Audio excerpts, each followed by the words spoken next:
श्री स्वामी समर्थ. बहीण आलेली 7-8 दिवस झालं, पण तिला काही फिरवणं झालं नाही. तर आज आम्ही बाहेर फिरायला चाललो होतो.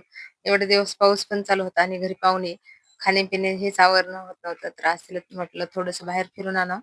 म्हणून गेले. तसं मला कंटाळाच आला होता, पण त्यांच्यामुळे गेले. मग मार्केट फिरवलं आणि थोडंसं काही खरेदी करायची होती, तर ती खरेदी केली.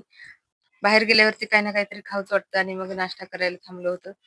तर आम्ही छान असे छोले आणि भटुरे घेतले होते आणि मग सगळ्यांनी मस्तपैकी खाल्ले. तसं बहिणीकडे गेले की आम्ही खूप एन्जॉय करतो, पण आमच्याकडे आल्यावर एवढा होत नाही. तर आमचा राम पहा कसा बिस्किट खात होता. आम्ही सगळेजण खात होतो, तर हे मागत होता म्हणून त्यासाठी बिस्किट घेतले. सगळं तोंड भरून टाकलं. मग हे छोले भटुरे खाल्ले आणि मग घरी आलो. घरी आज स्वयंपाक बनवायचा नव्हता मला. म्हणून मग आत्या-मामासाठी भाकरी टाकल्या 2 आणि आम्ही खाऊन आल्यामुळे आम्हाला भूक नाही. तर ही शॉपिंग केली मी. बाथरूमसाठी एक चप्पल आणली मी आणि हे रामचं आणि माझ्या बहिणीचे शूज आणि चप्पल आहे. आणि घरी लागणारं सामानच आणतो.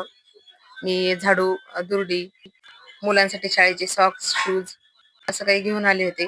आज विराजचं खूप डोकं दुखत होतं आणि खूप दिवसानंतर मालिश करायला लागली. तर आज मालिश पण करून घेतली सगळ्यांचीच. एकाची केली की सगळेच जण म्हणतात, "माझी कर, माझी कर." मग सगळ्याचीच करावी लागते. असा होता आजचा दिवस. भेटूया पुढच्या ब्लॉगमध्ये.